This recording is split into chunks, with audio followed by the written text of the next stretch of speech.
SKM sur l'A12, Boomsesteenweg, Hartselaar. Découvrez la puissance de lavage exceptionnelle des Persil Liquids, disponible dans une nouvelle boîte de rangement. Et maintenant, avec 2 liquids gratuits, donc encore plus avantageux.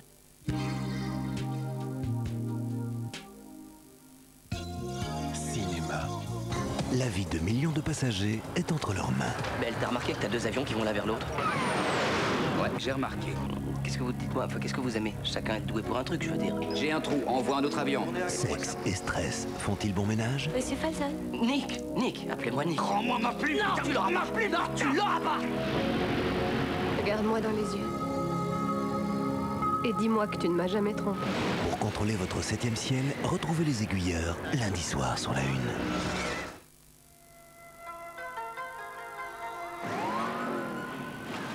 Code 1-5. Il est dans une voiture volée. On essaye de lui coller au train. Direction sud, sur Figueroa, vers Temple. C'est un coupé sport de couleur rouge. En plein dedans.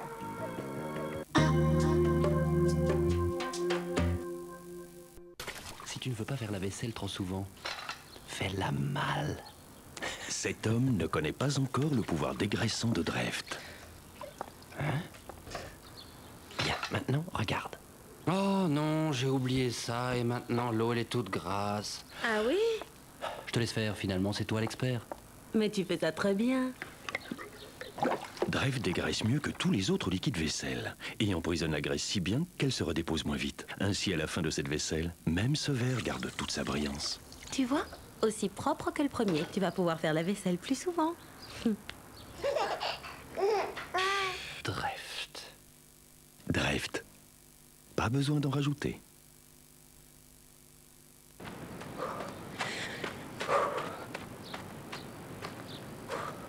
Plus rien ne vous retient.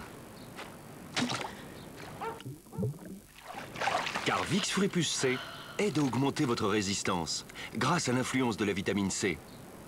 Vicks Free C aide à augmenter votre résistance.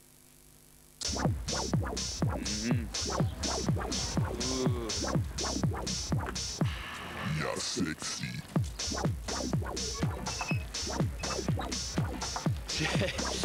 Police. Pour 1 demi-euro par jour, appelez tout l'été autant que vous voulez, de base à base.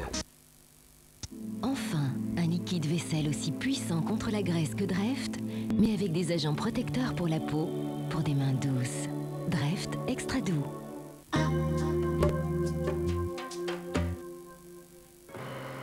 Cette arme est un calibre 22, exactement comme celle qui a tué Billy.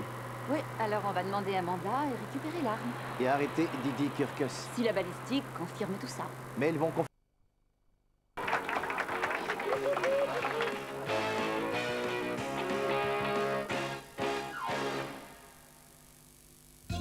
Rendez-vous. Voici celui qu'on appelle le petit pompier. Le petit pompier brandit sa lance d'incendie le jour pour combattre les flammes et la nuit pour embraser les cœurs. Je fais un petit repérage. Je veux me trouver une femme, une célibataire, une vieille qui a du fric. Vous avez déjà demandé un mariage? Ah, beaucoup. Gabi la Québécoise a succombé aux rafales soutenues du soldat du feu. Moi, j'avais jamais vu que ça, c'était la première fois. Mais lorsque les bourses sont plates, fini l'amour, fini la romance. Elle a eu 2 attaques cardiaques dans une discothèque. Je lui ai dit d'accord pour le sexe, à condition qu'elle me paye. 5000 pesos pour une baise. Pas d'argent, pas de sexe pour elle.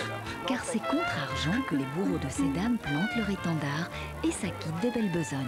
Le tourisme sexuel, un document des carnets du bourlingueur ce mardi.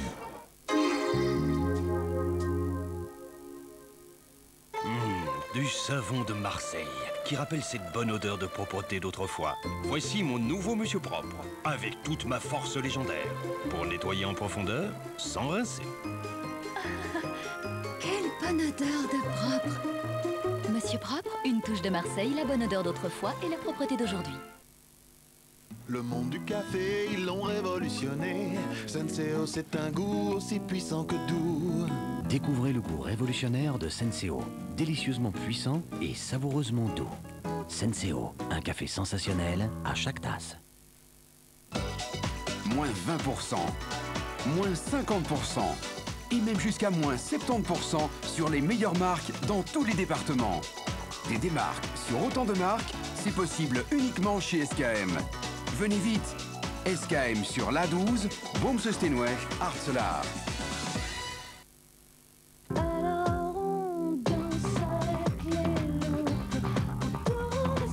Zazie revient enflammer les Francopholies de Spa pour leur 10e anniversaire.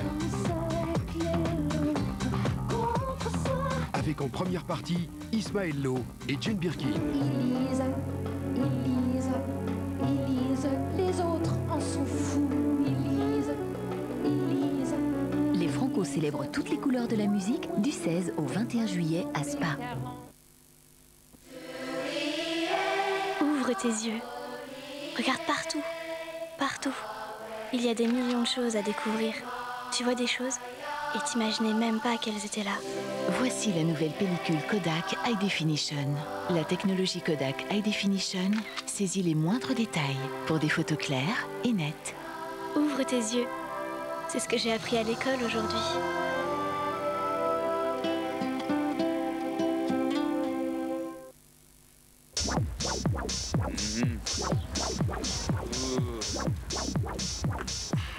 You're sexy.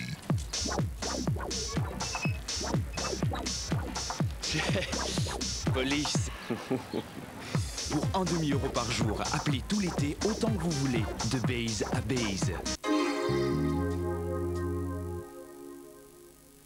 Ce soir, quand ils tricotent et s'asticotent, ils font des nœuds. Les aiguilleurs, 20h20. un des derniers géants du cinéma parle. Conversation avec Grégory Peck, 22h25.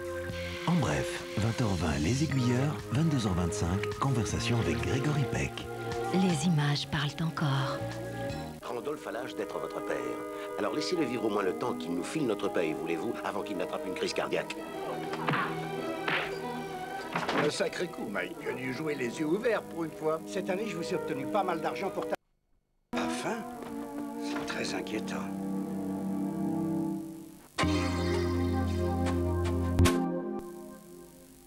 Cet été, à la Banque de la Poste, épargnez sur le haut de la vague grâce à un taux de base réellement avantageux. Ainsi qu'une prime d'accroissement promotionnelle qui a le vent en poupe. Informez-vous dans votre bureau de poste. La Banque de la Poste, question de bon sens.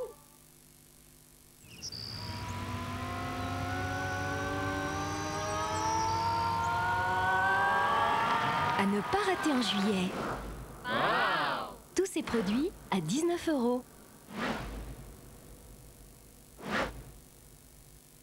Solde chez Ikea du 1er au 31 juillet. Elle est belle, elle est belge et exceptionnelle. La Vertigo participera au Proximus 24 heures de Spa-Francorchamps les 26 et 27 juillet. Comme la RTBF parrainait la Vertigo et gagnait un tour du plus beau circuit du monde. www.giletvertigo.com, téléphone 081 56 84 44. Vibrez avec nous. Une maxi fraîcheur quand vous en avez le plus besoin.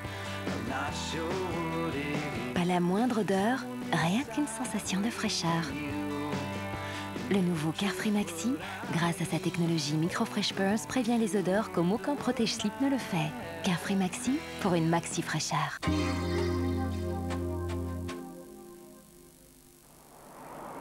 Oui, à 9h mercredi. Deuxième section. N'oubliez pas, notez-le. D'accord.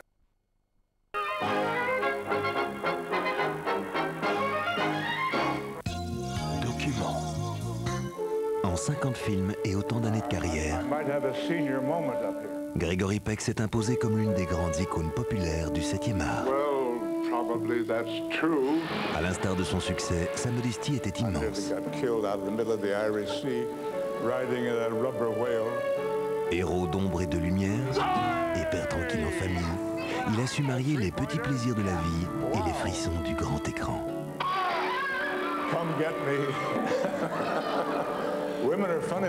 Les femmes le savent mieux que personne, Monsieur Peck laissera à jamais un délicieux goût de trop peu. Lundi soir, la Une fait le tour du monstre sacré dans un document inédit.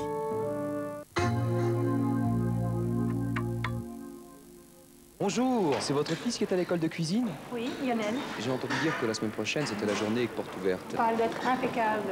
Une belle veste et une belle toque. C'est quand même un sacré défi de faire sa lessive. Ça va pas être facile. Est-ce que vous utilisez Dash? Non. Je vous défie de laver ce vêtement avec Dash et de l'avoir propre à 40 degrés. La sauce tomate. Et alors? Moi, je pensais qu'à 40 degrés, ça ne partirait pas. Et le résultat, impeccable. Blanc-neige, des grands Alpes. Si le tablier sort blanc sans tache, c'est que toute ma lessive est propre. Et maintenant, vous reprenez votre ancien produit? Non, je garde Dash. C'est une poudre magique. Dash, si blanc, on ne peut plus propre, même à 40 degrés.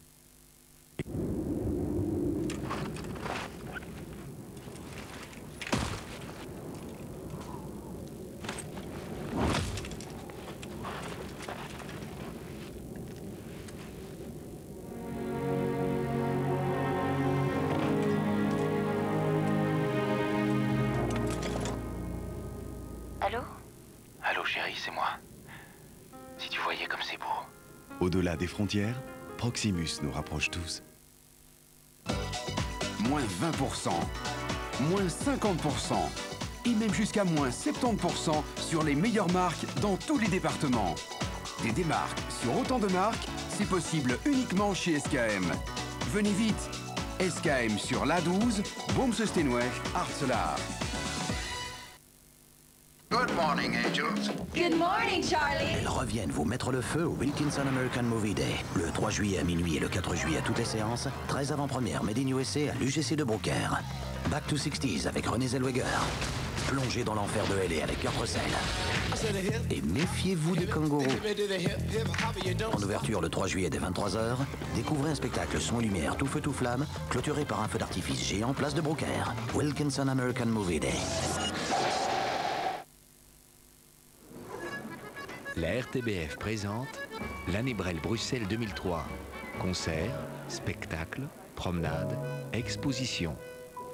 Année Brel Bruxelles 2003. Info 02 509 24 34 ou sur le site brel-2003.be.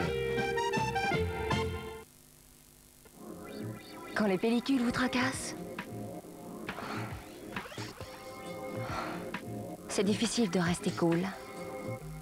Ce qu'il te faut, c'est de la fraîcheur. Alors, rafraîchis-toi grâce au menthol naturel de Head & Shoulders. Contrairement au shampoing ordinaire, il t'apporte la fraîcheur instantanée du menthol naturel et te débarrasse à 100% des pellicules. Avec une telle fraîcheur, c'est vraiment facile de rester cool. Rafraîchis-toi avec Head & Shoulders au menthol naturel. Une pure explosion de fraîcheur contre les pellicules.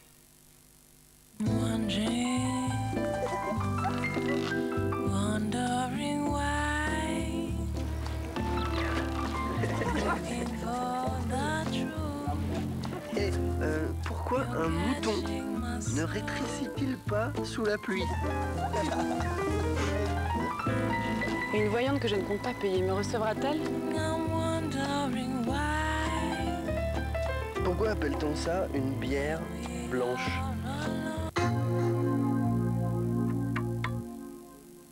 Question d'argent, question d'épargne ou d'euros, le compte est bon à la Banque de la Poste.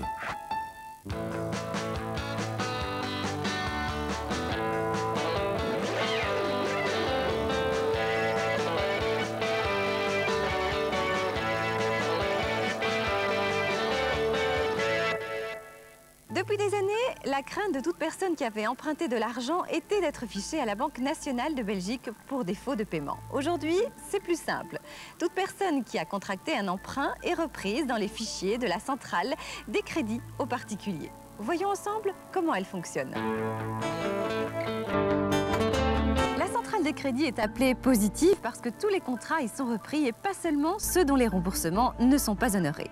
En pratique, dès que vous signez un contrat de crédit à la consommation ou de crédit hypothécaire, la banque ou l'institution de financement est obligée d'envoyer l'information à la centrale de crédit. Dans les 2 jours, ce nouveau contrat est ajouté sous votre nom dans la liste. Les banques sont également tenues de communiquer les défauts de paiement. Au total, plus de 5 millions de contrats sont répertoriés à l'heure actuelle et concernent plus de 4 millions de Belges. Quand un organisme de crédit reçoit une demande d'un client potentiel, il est obligé par la loi de consulter la centrale. Il sait ainsi exactement quelle est la situation du demandeur, ce qui lui permet en principe de prendre une bonne décision. Ce système vise à prévenir la possibilité de souscrire au crédit de trop, celui qui mène tout droit au surendettement. Le fichier qui ne pourra jamais être utilisé à d'autres fins n'est pas éternel. Dans le cas d'un crédit où les conditions de remboursement sont respectées, le fichier est supprimé 3 mois et 8 jours après la fin du contrat. S'il y a un défaut de paiement, le fichier sera conservé pour une période maximale de 10 ans. Entre-temps, si la situation est régularisée, le délai sera ramené à 1 an. Il est également important de savoir que si vous êtes fiché, vous pouvez demander le contenu exact des données qui vous concernent à la Banque nationale de Belgique, centrale de crédit aux particuliers, boulevard de Berlaymont, numéro 14, à 1000 Bruxelles. À demain pour une autre question d'argent.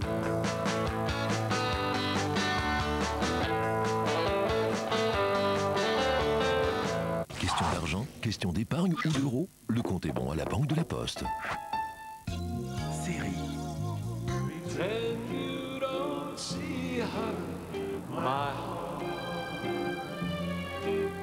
Although she's coming our way,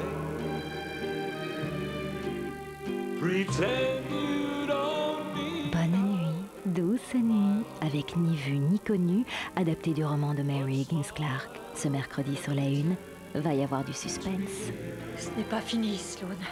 Pas encore. Salut, je suis le chemisier de Julie, son préféré. Faut dire que je la mets si bien en valeur. Et en plus, j'étais aux premières loges quand elle est tombée amoureuse. Regardez plutôt. Oh, j'ai bien cru ne jamais m'en remettre. Mais contrairement au gel, Ariel a une rollerball qui permet de pré-traiter avec précision les tâches les plus difficiles. Et donc, c'est comme s'il ne s'était rien passé. Enfin, presque. Les tâches, avec Ariel, c'est vite oublié. Ariel liquide, libérez-vous des tâches.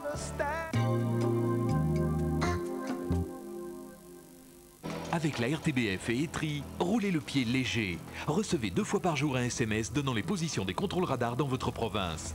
Abonnez-vous par SMS au 3028 avec le code RTBF Radar, le nom de votre province. Coût des messages, 50 centimes. Tous les détails sont dans le télétexte, page 399. Bonne route!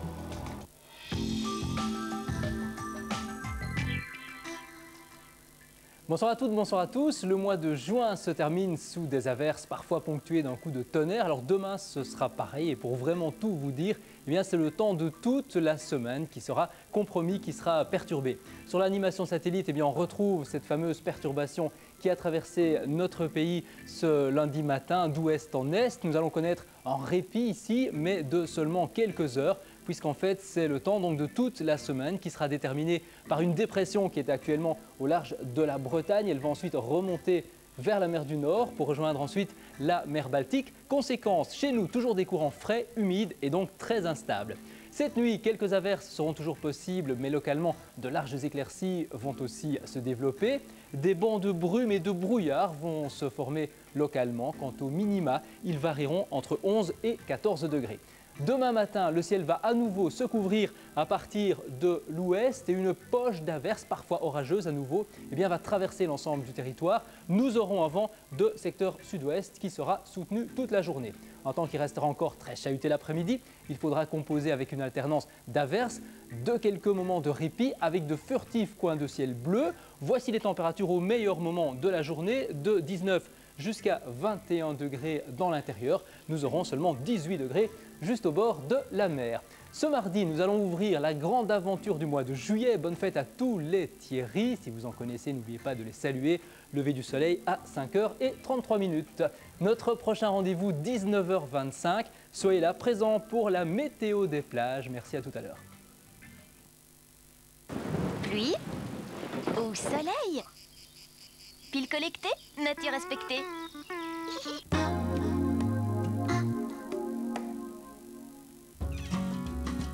When I was a young boy, saw the pleasure of a young man's mind. For the shimmer at the foot. J'ai la poêle. T'as les fromaggi?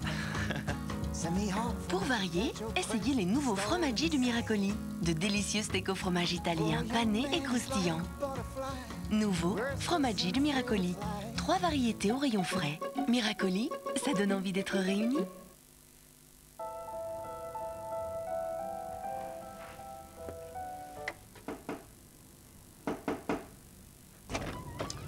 Hello, Laura. We're sound men. We work in the movies. We came to say thank you for appreciating our skills on a Sony Vega theater system. Its sound quality really does our work justice. Oh, thank you, Laura. Thanking you.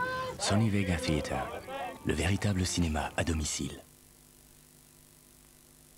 Oh, merci. Merci. Non, alors je suis là. Vous m'avez redemandé. Je suis là. Les comédiens du Festival de Théâtre de Spa sont impatients de saluer. Mais hélas, le festival ne commence qu'en août. En attendant, ils s'occupent. Merci. Je peux vous aider? Oui. Planète bleue en vue.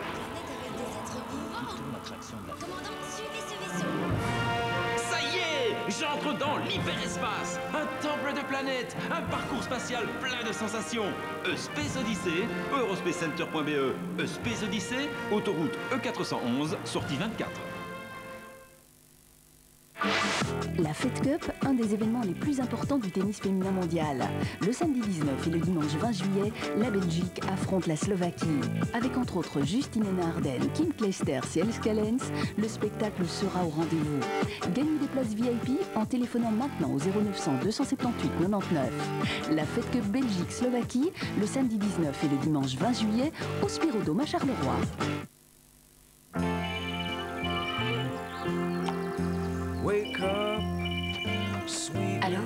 Alors, raconte. Il est vraiment irrésistible. Sa peau est lisse et en plus, il a un cœur d'or. Il me fait un effet, il est si doux, si sucré. Je l'adore. Tu parlais de moi? Bien sûr. Zesprit Gold, le kiwi au cœur d'or. Un plaisir si intense, vous ne pourrez plus vous en passer.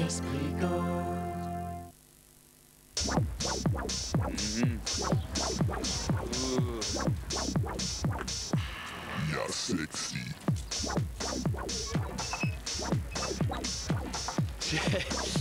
Police. Pour 1 demi-euro par jour, appelez tout l'été autant que vous voulez, de base à base.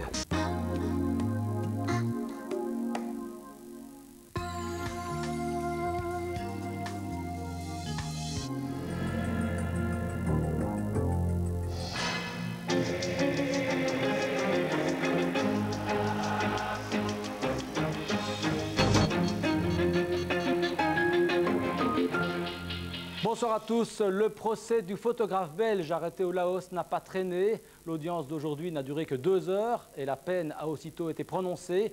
Thierry Falise a été condamné à 15 ans de prison, tout comme le journaliste français et le traducteur américain qui l'accompagnaient. Les 3 hommes effectuaient un reportage sur une minorité ethnique, les Hmong, opposés au gouvernement communiste du Laos. Arrêtés le 3 juin, ils auraient été condamnés pour possession d'explosifs et obstruction à un officiel, un verdict très sévère qui a surpris leurs proches. Il semble que les Laotiens aient voulu frapper un grand coup vis-à-vis des journalistes, de façon à empêcher peut-être des journalistes ultérieurs de visiter la communauté Hmong. Est-ce là le but recherché? Nous n'en savons rien, mais nous l'espérons.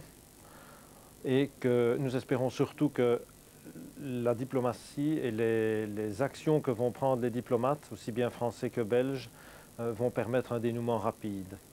Je pense que le dénouement le meilleur pourrait être l'expulsion des 2 journalistes.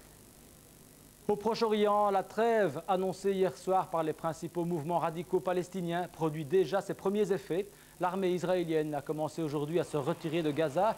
Les Israéliens ont notamment détruit leurs anciens postes de contrôle, comme ici sur la principale route de la région, avant de céder la place à la police palestinienne. C'est désormais elle qui devra empêcher tout attentat anti-israélien. Et voilà qu'on se remet à croire à une possible paix dans la région. En Algérie, ce n'est pas un attentat, mais un accident qui serait à l'origine du crash d'un C-130 sur un quartier de Boufarik, une petite ville à 35 km d'Alger. L'appareil venait de décoller d'une base militaire quand il s'est écrasé sur des maisons proches de l'aéroport. Il y a 12 morts et 5 blessés. Chez nous, tous les trains étaient à l'arrêt ce lundi. Le trafic ferroviaire ne devrait reprendre qu'à 22 h ce soir. Par cette grève, les syndicats entendent exprimer leur refus des 10 000 suppressions d'emplois prévues par le patron de la SNCB, Véronique Barbier. Pas un voyageur sur les quais, Personne non plus dans les trains. Le temps paraît comme suspendu à la gare des Guillemins. À part quelques piquets devant les portes et quelques distraits qui tentent d'entrer, il n'y a personne. Non, je ne savais pas. Je devais aller jusqu'à Wareham. Vous savez ce que vous allez faire? Non, pas du tout. Non, je sais pas, je vais attendre ou... Attendre, oui, mais jusqu'à 22 h, les cheminots ne reprendront pas le travail avant. Une journée de grève qui, pour les syndicats, tombe à point nommé. Nous avons un gouvernement en formation. Il détient quand même une bonne partie des clés du problème, donc c'est le moment, oui. 10 000 emplois à supprimer, le Front commun dit non. Pour Carole Vink, il s'agit d'abord de restructurer la SNCB. Ce n'est qu'après qu'on verra combien d'emplois peuvent disparaître. Il faut quand même se remettre autour de la table et puis voir exactement quels sont les problèmes qu'il faut résoudre et deuxièmement, comment on va les résoudre. Cette grève, c'est 3 millions de revenus en moins pour la SNCB en une journée et ce ne sera sans doute pas la dernière. La mobilité, c'était justement le thème qui occupait aujourd'hui les négociateurs chargés de former le futur gouvernement. Hier soir, ils ont conclu un accord sur le budget pour les années 2004 à 2007. Accord qui prévoit plusieurs dizaines de mesures en faveur notamment des soins de santé, des indépendants, de la création d'emplois ou encore contre la fraude fiscale. Un accord qui n'est pas encore définitif, il faudra l'affiner d'ici la semaine prochaine. À noter que Louis Michel va mieux. Après son malaise d'hier, il devrait sortir de clinique demain matin et si tout va bien, reprendre part aussitôt aux négociations. Spectaculaire hold-up ce matin à Courcelles, près de Charleroi. 4 hommes ont attaqué une agence de banque ING. Avant de prendre la fuite, ils ont mis le feu à leur voiture, et notamment à celle qui avait servi à défoncer une fenêtre de la banque. Une agence qui venait justement de recevoir la visite d'un fourgon blindé qui lui avait déposé plusieurs sacs. Ce sont ces sacs, sans doute remplis d'argent, qui intéressaient les braqueurs. Ils sont repartis avec les sacs sous le bras sans qu'on sache le montant exact du butin. En France, plusieurs grands festivals d'été sont compromis. Les intermittents du spectacle contestent en effet le nouveau régime de chômage qui vient d'être négocié. Ils sont prêts à faire la grève, même à Avignon. Avignon, cité des papes, ville de théâtre aussi. Chaque année, le festival attire plus de 50 000 visiteurs. Il rapporte quelques 15 millions d'euros à l'économie locale. Alors dans les cafés, les hôtels ou les restaurants, on croise les doigts. Le festival, ça brasse énormément de monde, donc ça crée des emplois. Et c'est vrai que là, si ça n'a pas lieu, c'est vraiment problématique en fait. Avignon espère surtout que les intermittents du spectacle seront au rendez-vous. Ce n'est pas gagné. Le festival de danse de Montpellier a été annulé. Le festival d'art lyrique d'Aix-en-Provence a été réduit. Et celui de danse contemporaine de Marseille est menacé. Pour les syndicats majoritaires, appliquer le nouveau régime d'assurance chômage, ce serait en effet exclure 35% d'intermittents et empêcher des passionnés de vivre de leur métier. Enfin, on termine par un petit saut à Wimbledon, où 3 de nos compatriotes disputaient aujourd'hui les 8e de finale. Pour Kim Clijsters, cela n'a été qu'une formalité, puisqu'elle s'est qualifiée sans problème face à la japonaise Sugiyama 3-2, 6-2. Les 6-2, 6-3, pardon, les deux joueuses se connaissent bien, puisqu'elles sont partenaires en double. Qualification facile aussi pour Justine Hénin. Il lui a fallu 53 minutes à peine pour éliminer la Française Mary Pierce, 6-3, 6-3. Les deux joueuses belges se retrouveront donc en quart de finale, ce qui n'est pas le cas d'Olivier Rochus, qui s'est incliné aujourd'hui en 4-7 devant le géant allemand Pop, qui fait 2 têtes de plus que lui. Ils ont dû jouer entre les gouttes puisque la pluie a fait son apparition aujourd'hui à Wimbledon.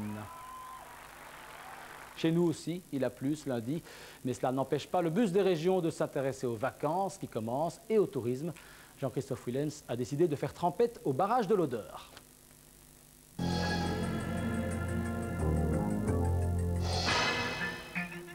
Madame, monsieur, bonsoir. Le soleil est presque au rendez-vous pour ce premier jour des vacances, car et oui, c'est bien aujourd'hui que débutent les vacances, même si ça ne se voit pas tellement ici à l'Odeur parce qu'il n'y a pas grand monde. Et pourtant, saviez-vous qu'il y a autant de kilomètres de rivage ici que sur toute la côte belge? Petit aperçu de ce site fort touristique et fort visité en Wallonie avec François Lizen. Un petit canard au bord de l'Odeur, loin du bruit et des touristes qui ne sont d'ailleurs pas encore là. Ce site, qui s'étend sur 1800 hectares, est un terrain de jeu et de stage unique en Belgique. On a fait du jet ski ce matin. Cet après-midi, on pourra faire du VTT, où il y a un parcours Ravel qui est bien sécurisé. On a également la possibilité de faire du trail, parcours dans les arbres, etc.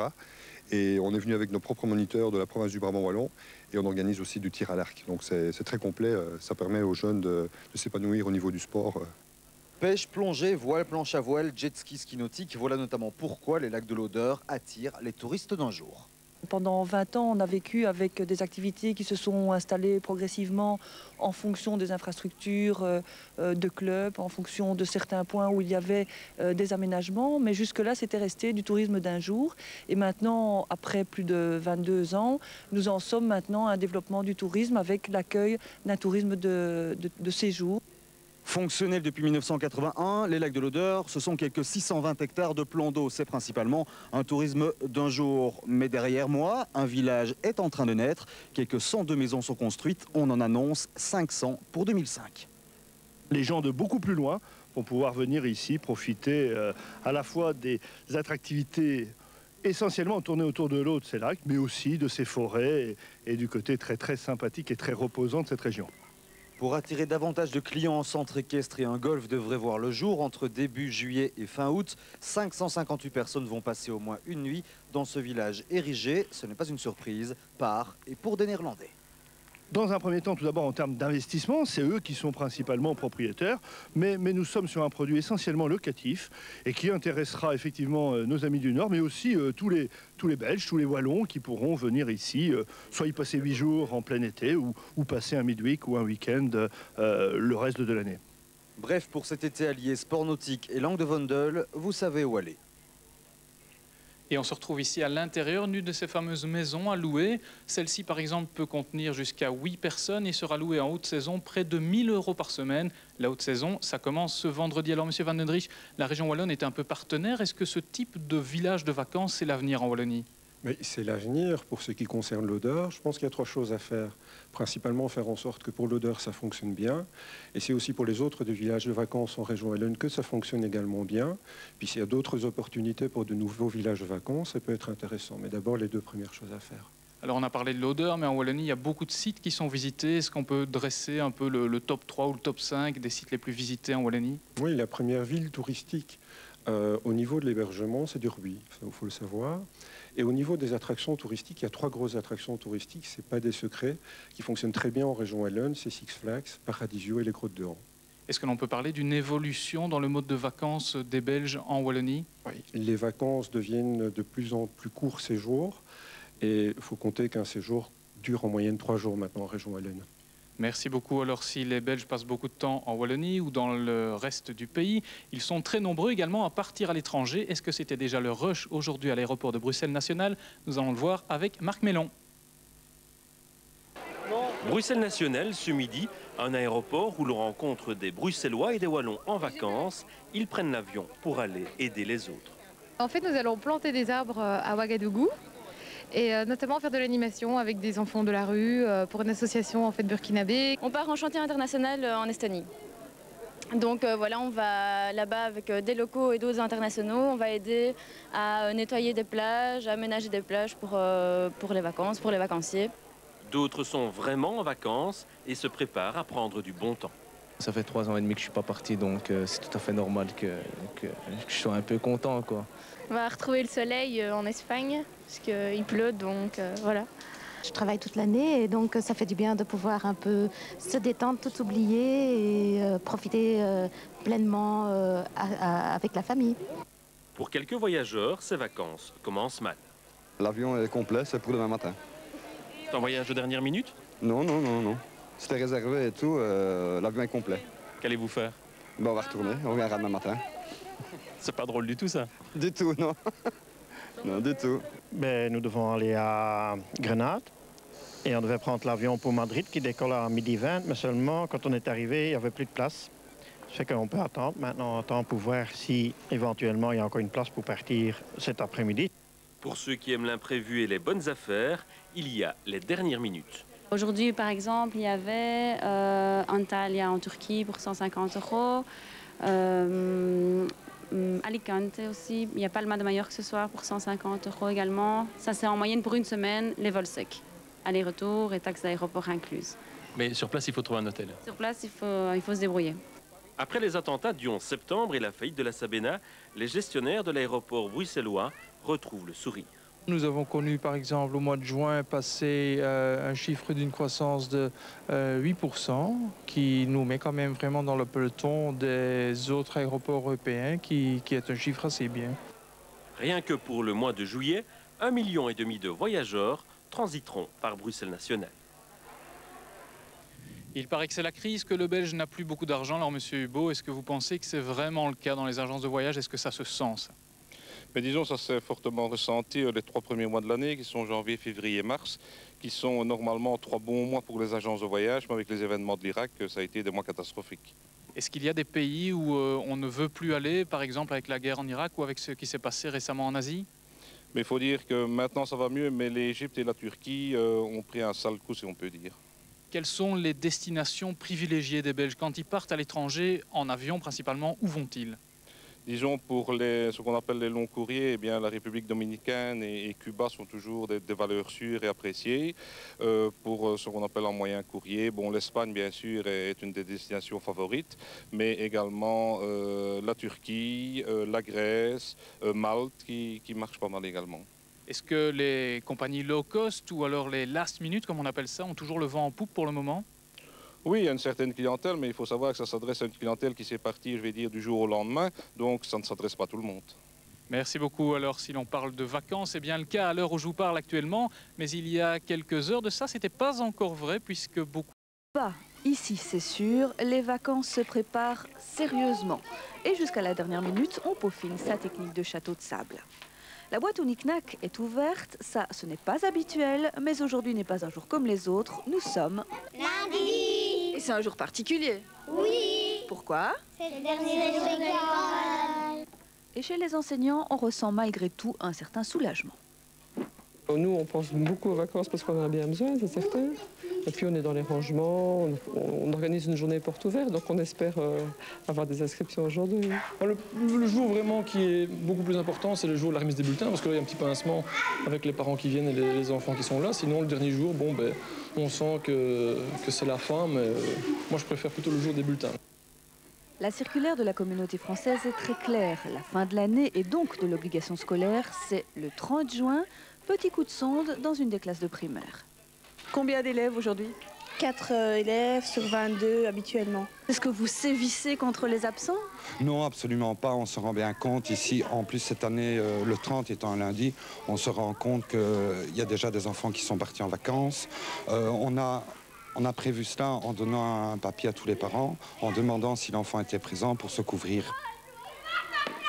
Le coup d'envoi des vacances, on y pensait déjà dans la cour de récré, avec parfois un brin de nostalgie. Oh, la piscine, la plage, plein de trucs. Tu regretteras l'école? Un peu, ouais. Parce que c'est quand même gai l'école, hein. On se fait plein de copains, donc c'est assez chouette. Je commence à apprécier l'école ces derniers jours parce qu'on travaille moins, on joue. Alors, Pour d'autres, en revanche, le travail ne fait que commencer.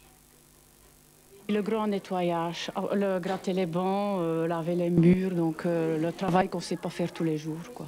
Vous allez travailler encore combien de jours ici dans l'école? Tout le mois de juillet. La cour, dans quelques heures, sera vide et pour longtemps. Et demain, c'est congé.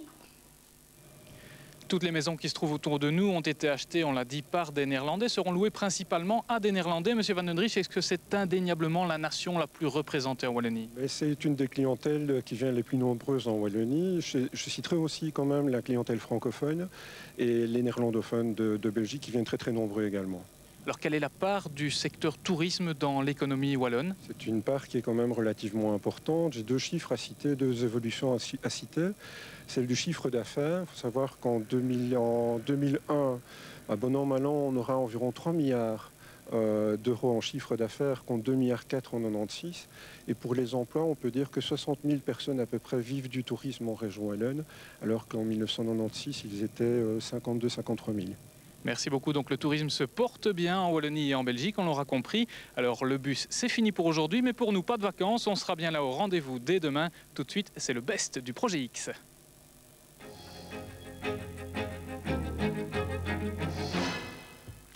X sort ses meilleurs reportages. Voici X de A à Z. Et au programme du X du jour, bonjour, le CPS de Clavier, la directrice dépourvue de bureau, c'est pourvu d'un mobile home suite bureau. On ne solde pas les uniformes de la police, les à côté d'une visite du roi. Et dans cette semaine de X, l'interdit et la poste. C'est tout de suite. Et surtout, ne les renversez pas.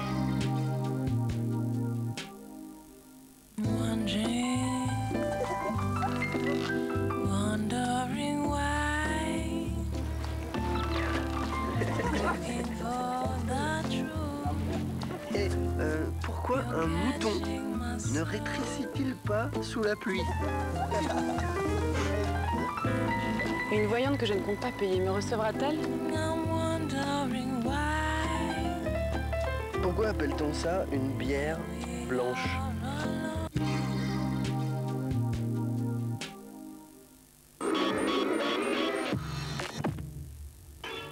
Et souvenez-vous de cette histoire de clavier, où un CPS averti en vaut deux, on aurait pu dire azerti puisqu'on est à clavier. Merci. Voici les faits. La présidente du CPS de Clavier n'a pas de bureau. Elle n'en a jamais eu. Elle en a marre de se taper le bureau sans bureau à Clavier. Oh, j'en ai marre. Alors, eh bien, elle a installé son mobil-home, un centre public d'aide sociale qui roule. C'est une histoire belge, enfin, qui roule. Nicolas Rondelet, la polémique.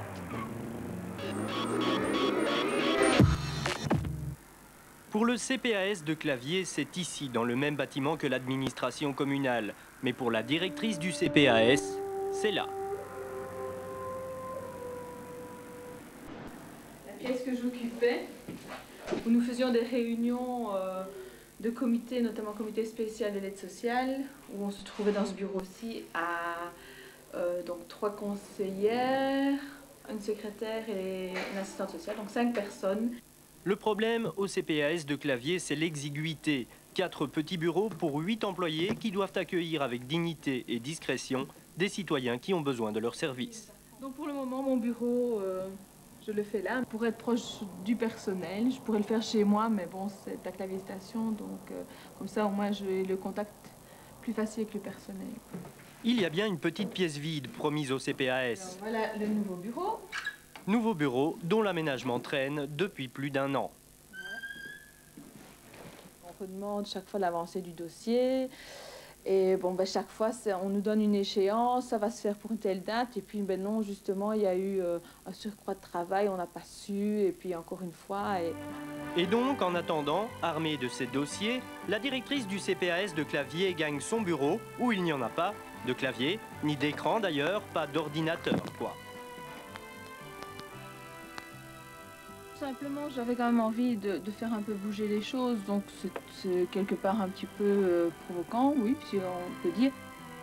Provoquant car depuis son bureau qu'elle partage avec 3 échevins, la bourgmestre de Clavier a une vue imprenable sur le bureau de la directrice du CPAS. Si de temps en temps on n'a pas la possibilité de pouvoir s'exprimer, si rien qu'en discussion ben, ça n'avance pas, si de temps en temps il faut faire un coup d'éclat, ben, je suis prête à assumer, quoi. La bourgmestre ne s'est pas exprimée sur le problème, elle a juste rappelé la loi qui interdit au mobil-home de rester immobile plus de 24 heures sur un parking. Donc régulièrement, la directrice et son bureau s'en vont faire un petit tour. Bientôt les soldes et les files. Ah, les soldes. Oui, en janvier, X avait trouvé des vêtements jamais soldés et pourtant ils sont en fin de collection. J'ai nommé... les anciens uniformes de la nouvelle police, les voilà, uniformes, pas encore uniformes, en attendant les nouvelles tenues. Pour les policiers, c'est l'uniforme en kit, quitte à faire du neuf avec du vieux. S'il reste du stock, Glorian des peintures.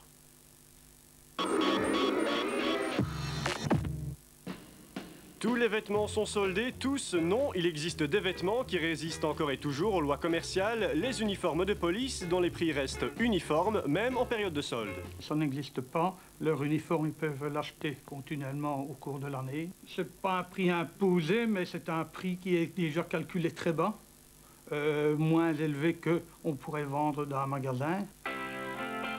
Pas de solde pour les policiers, ils ne paient pas leurs uniformes dans la plupart des cas. Par contre, ils les reçoivent en kit, épaulettes et grades à monter soi-même. Il faut les monter d'une façon tout à fait judicieuse parce qu'elles ont un sens à l'endroit et à l'envers. Les couronnes doivent être mises d'une certaine manière. Et en plus, sur notre vareuse, nous avons dû découdre les coins de colle et demander à notre épouse de bien vouloir les recoudre pour pouvoir être présentable lors de cérémonies.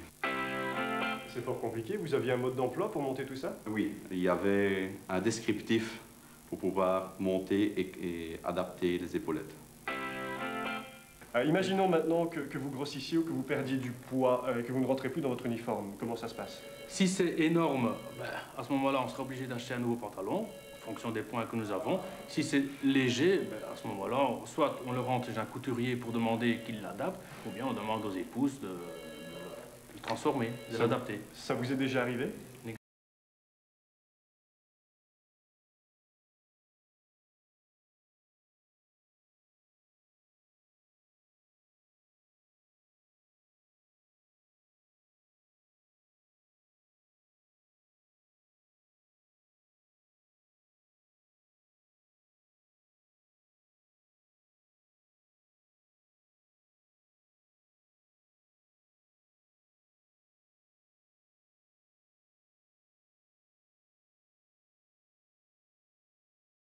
Bientôt 10 ans de règne et cette année, le roi a notamment visité l'ULB. Non, pas le roi des Bleus, le roi. Vive le roi! Au programme, séance de travail et réception. Et vous ne verrez pas le roi dans ce reportage. Pourquoi X vous montre les à côté de sa visite, juste avant, mais il est là, juste à côté, tout près. Christophe de Borsu, à côté du roi.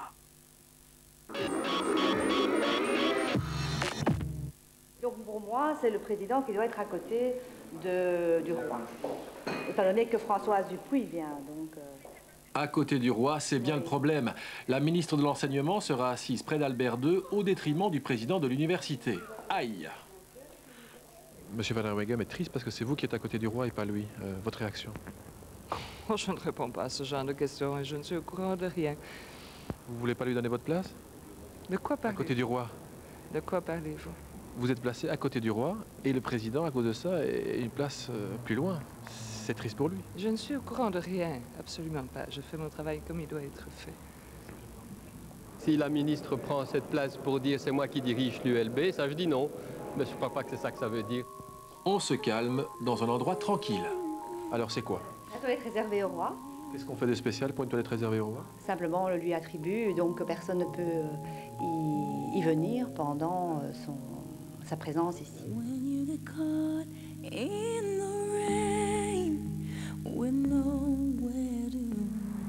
La Mercedes royale fait 320 au compteur, mais est limitée électroniquement à 250, la plaque 1. Cela dit, ce n'est absolument pas le sujet. Le roi vient visiter la superbe bibliothèque de l'université. Il y a beaucoup à cacher. Ce livre de Man Ray contient des photos pornographiques parfaitement dissimulées. C'est fermé. C'est fermé, on a fermé les clés. Vous avez perdu les clés? Oui, pour le moment on a perdu les clés, on va les retrouver demain. Les services de sécurité s'agitent. Un tract estudiantin anti-roi a été saisi. Alarme, X n'écoute que son courage et démasque les coupables. Donc Albert à la télé, je parle lentement parce que je m'adresse aux imbéciles. Vous l'imitez en plus. C'est un de mes nombreux talents, oui. Mais peut-être impressionné par la ferveur populaire, l'auteur du tract vient nous demander de le masquer. Je viens de croiser le recteur et il préférait que ce soit mosaïqué, qu'on gomme la peine, tout ça, toute référence à l'ULB, parce que quand même, on est une maison sérieuse. Ce n'était donc pas un étudiant, cela ne se passait pas à l'ULB, et la personne au centre de l'image, on se demande encore qui c'était. Très bien. Ceci veut dire... interdiction de porter des armes. C'est l'injonction affichée dans un messe namurois. Désarmant, oui, parce que Paul-Henri Burion... C'est encore lui. Il est là, est entré armé. Donc, le règlement d'ordre intérieur n'est pas respecté. Les policiers ne laissent pas leur arme au vestiaire. Il n'y a pas de place pour ranger les armes. Une règle très inutile, hein? C'est l'heure du repas. Direction la cantine provinciale namuroise. Sur la porte d'entrée, une interdiction plutôt détonnante. J'aurais voulu savoir, vous êtes armé? Non. Vous avez une arme sur vous? Non. Vous venez souvent ici avec une arme? Pourquoi? On tire souvent ici? Dans le saloon? Ah, c'est devenu un salon? Vous n'avez jamais entendu de coup de feu? Non.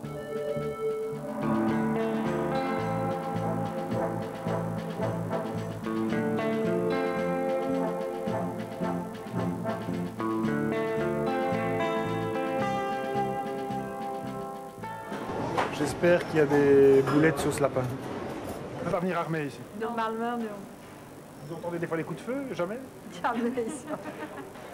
Je me demande qui est armé en fait, à part moi. Après un rapide coup d'œil, je me sens moins seul, j'ai trouvé des complices. Lorsque l'on rentre dans cette pièce, on demande une passe-passe là, oui. Et c'est ce que vous faites? Non, c'est pas ce que je On fais. peut vous fouiller? Non. Mon arme, je ne sais pas où la mettre ailleurs. Donc je ne trouve pas ça logique. Ou alors on interdit carrément l'armement, mais alors on prévoit un mess pour les policiers manger ailleurs. Qui fait le service d'ordre? Un peu tout le monde. Tous ceux du mess, le chef et tout ça. J'ai vu quelqu'un qui était armé, par exemple, si je vous le montre, vous allez le mettre dehors? Non, ça non, mais enfin disons que normalement toute arme à feu sont interdites au mess. Est-ce qu'il y a quelque chose de prévu pour eux pour entreposer leurs armes? Ils sont en formation au centre de formation de la province, que le centre de formation prenne des mesures pour qu'ils puissent enfermer leurs armes, ça ne pose aucun problème. Moi je suis rentré, on ne m'a rien dit. Voilà. Vous, on ne vous a rien dit, mais enfin, bon, certaines personnes ne peuvent pas rentrer avec eux. C'est donc bien armé et en toute tranquillité que nous avons calmement terminé un excellent poulet. X en langage postal veut dire tri. La poste ne distribue pourtant pas tout ce qu'on poste, mais trie tout ce qu'on poste. Pourquoi? Il y a du déchet, du X, du vrai. Oui. Ou encore des portefeuilles volés. Et tout ça encombre la poste sans possibilité de riposte. Sébastien Olvo à Bruxelles X, c'est X bien sûr et on se calme.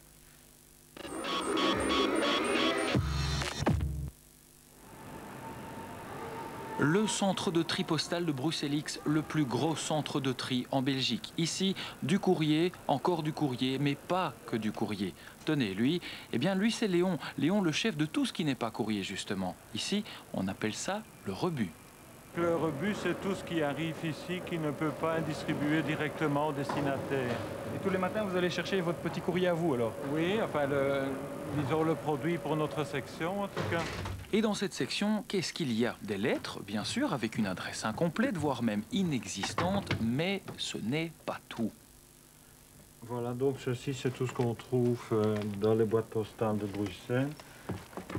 Portefeuille volé, essentiellement? Essentiellement volé, et alors une partie provient aussi de clients qui, par distraction, laissent leur portefeuille carrément. Alors, outre les maladroits, distraits et autres voleurs, les boîtes aux lettres servent aussi souvent de poubelle. Les gens se sont débarrassés de ça dans une boîte aux lettres, tout simplement. C'est-à-dire que, oui, probablement qu'après lecture, les gens ont trouvé que c'était un moyen commode de s'en débarrasser. Oui, bon, des livres sur la décoration, sur les voyages, c'est bien, mais est-ce que vous êtes sûr de nous avoir tout dit? Ah oui, nous recevons aussi, c'est vrai, d'autres types de revues, là. Du genre? Oh, les revues X, notamment. C'est classé top secret ou on pourrait voir? Non? Vous voulez pas nous montrer?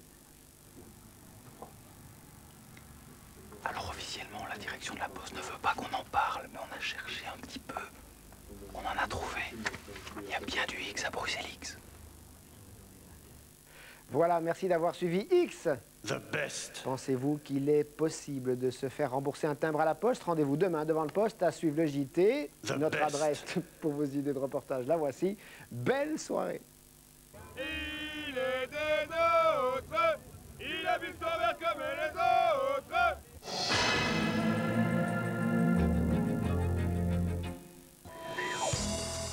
Martini vous souhaite une excellente soirée cinéma.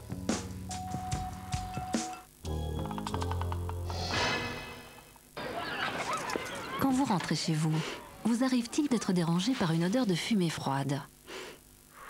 Heureusement, Fébraise est là. Fébraise élimine les odeurs là où elles s'installent, dans les fibres de vos tissus. Ainsi, votre maison retrouve sa fraîcheur naturelle. Fébraise, un souffle d'air frais dans votre maison.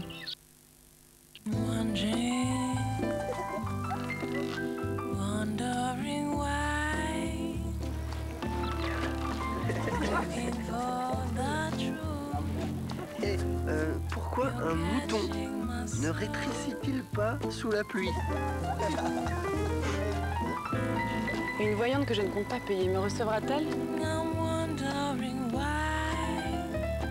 Pourquoi appelle-t-on ça une bière blanche? Les ronflements gâchent vos nuits? Voici Douce Nuit, le spray buccal qui agit sur l'origine du ronflement grâce à ses liposomes. Douce Nuit en pharmacie. Douce nuit. Satisfait ou remboursé? Moins 20%, moins 50%, et même jusqu'à moins 70% sur les meilleures marques dans tous les départements. Des démarques sur autant de marques, c'est possible uniquement chez SKM. Venez vite! SKM sur l'A12, Boomse-Steenweg, Artselaar. Le centenaire du Tour de France, un événement considérable que la RTBF suivra en direct du 5 au 27 juillet de Paris à Paris. 20 étapes dont 9 inédites, 3 arrivées en altitude, 3350 km à parcourir. Un Tour de France plus que jamais ouvert sur la modernité, sur le futur et sur la jeunesse. Avec Cofidis.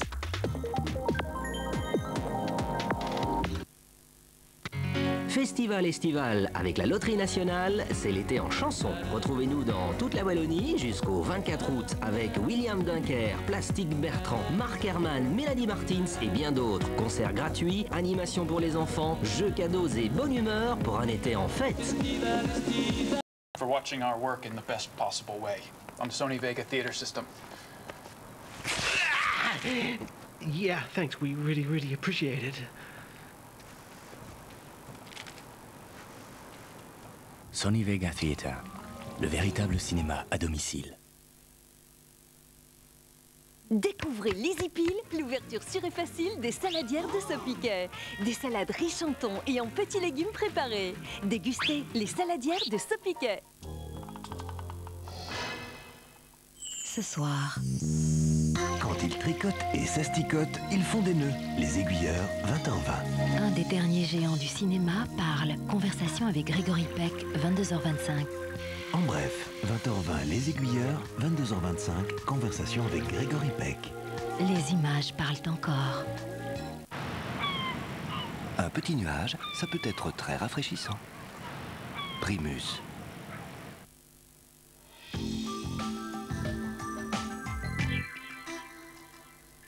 Bonsoir à toutes et tous, coup d'œil comme tous les soirs sur la météo des plages. Pas de chance pour un 1er juillet qui sera assez chahuté sur notre littoral belge avec de nombreux nuages. Des nuages qui seront synonymes de pluie ou d'averses parfois orageuses. 18 degrés seulement sur le sable pour 16 à 17 degrés dans l'eau. Et puis gros plan sur la Grèce, la Roumanie, la Bulgarie ou encore la Turquie. Là ce sera du beau temps, du tout grand beau temps. Le mercure se hissera jusqu'à 37 degrés à Antalya et l'eau de mer à 27 degrés. Franchement, de quoi rêver. Voilà, demain 1er juillet peut-être pour vous la date du grand départ. Bonnes vacances alors et à très bientôt. Quelle qualité, Marie! Et ton prix est excellent aussi. Ah, voilà notre petit fermier qui arrive. Oh, ça c'est quelque chose pour Bonux. Juste. Regarde comme c'est propre. C'est aussi un super résultat et un super prix. Et puis, il n'est pas marqué Bécasse ici. Mais je le sais, ma cocotte. Bonux, une question de bon sens. La peau qui se ramollit, ce n'est pas joli. Nouveau Garnier Lift, le premier soin de jour liftant raffermissant à l'essence de cerisier au gingembre pour redonner du ressort à la peau. Plus ferme, elle se retend, elle se déride. C'est prouvé et constaté par des dermatologues et par moi. Nouveau Garnier Lift, le ressort de votre peau. Garnier. Garnier Lift vient d'être élu par des dermatologues et des pharmaciens pour son efficacité anti-rides. Le nouveau Sealant Wild Rose aux essences naturelles de rose. Découvrez le nouveau parfum envoûtant d'un jardin de roses. Sealant Wild Rose, si doux. La douceur Sealant et la tendre fragrance des roses sauvages. Si doux, si frais, Sealant. La qualité Henkel. Les ronflements gâchent vos nuits? Voici Douce Nuit. Enfin un traitement buccal contre la cause des ronflements. Grâce à ses liposomes, Douce Nuit empêche les vibrations des tissus toute la nuit. Pour se procurer Douce Nuit, demandez-le à votre pharmacien. Satisfait ou remboursé? Voici une grande nouvelle. Le nouveau Cif Active Gel au bicarbonate de soude. Il élimine facilement les taches de graisse dans la cuisine et toutes les saletés dans la salle de bain. Nouveau Cif Active Gel pour un nettoyage quotidien en profondeur.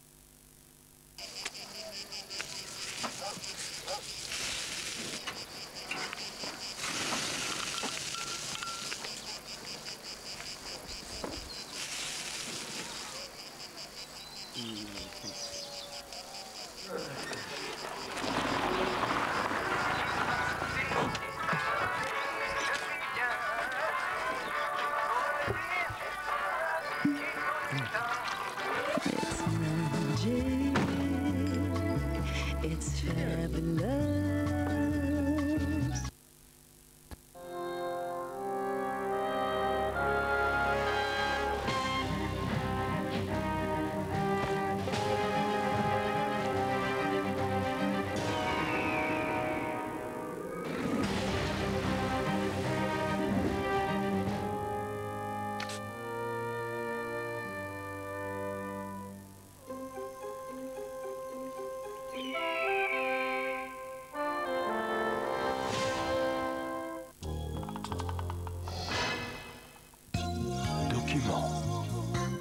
En 50 films et autant d'années de carrière, Gregory Peck s'est imposé comme l'une des grandes icônes populaires du 7e art.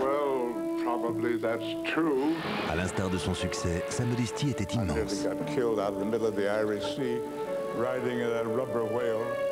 Héros d'ombre et de lumière, et père tranquille en famille, il a su marier les petits plaisirs de la vie et les frissons du grand écran.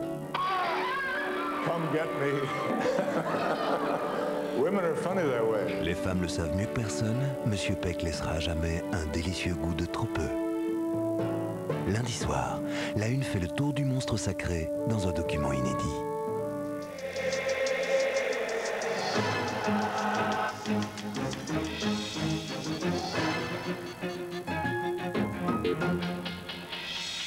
Le trafic ferroviaire est à l'arrêt jusqu'à ce soir 22 h. Au Laos, le journaliste belge Thierry Falise, un caméraman et un traducteur condamnés à 15 ans de prison. Les écoles diversement fréquentées en ce dernier jour officiel de cours. Et puis disparition d'une icône du cinéma américain, Katharine Hepburn, avait 96 ans.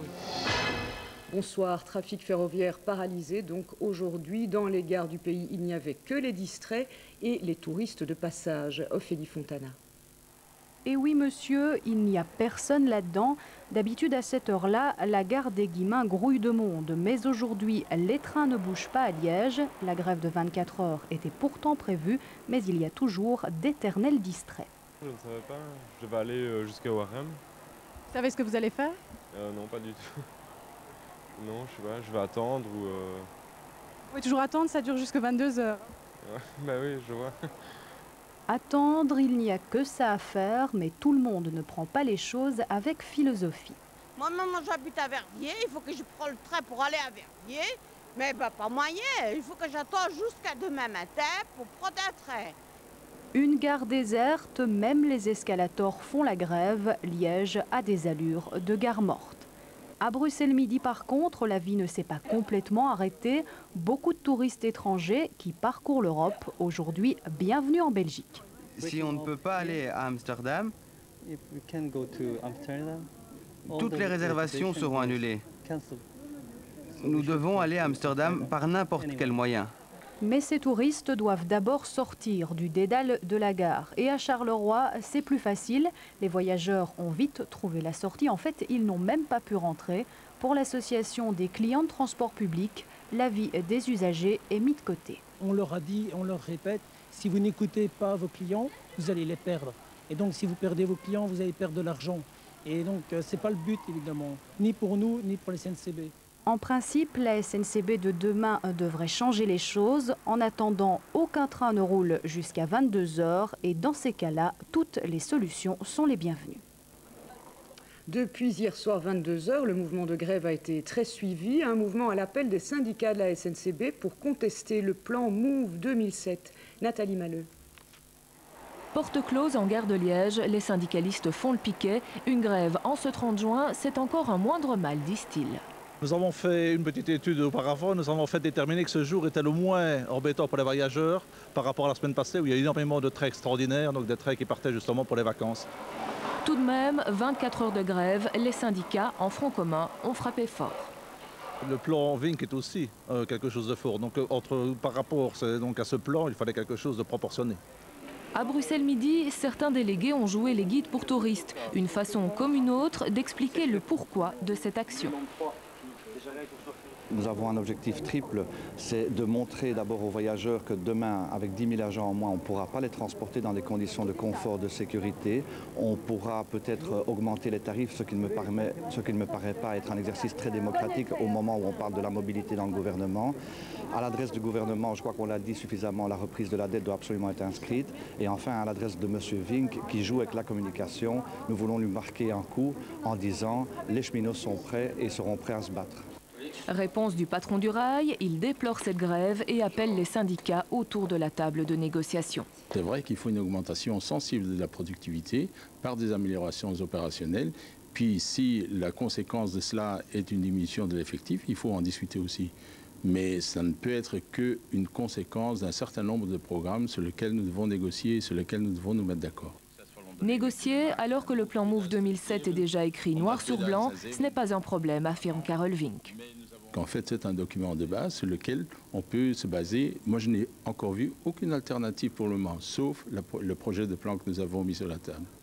En attendant, les syndicats ont décidé de mettre la pression sur le patron du rail et sur les négociateurs du futur gouvernement. Cette grève pourrait d'ailleurs n'être qu'un coup de semonce.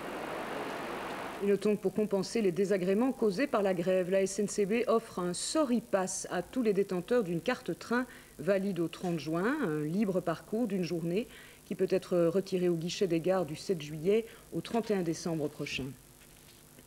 Et puis reprise des négociations en vue de la formation du gouvernement et on a précisément discuté de mobilité et aussi d'administration publique et des thèmes qui pourraient susciter des tensions communautaires. Frédéric Gersdorf. Sans Louis Michel et sans Elio Di Rupo, les négociations ont repris après le marathon budgétaire de ce week-end. La relecture de la note du formateur se poursuit avec en point de mire l'issue finale de ces négociations.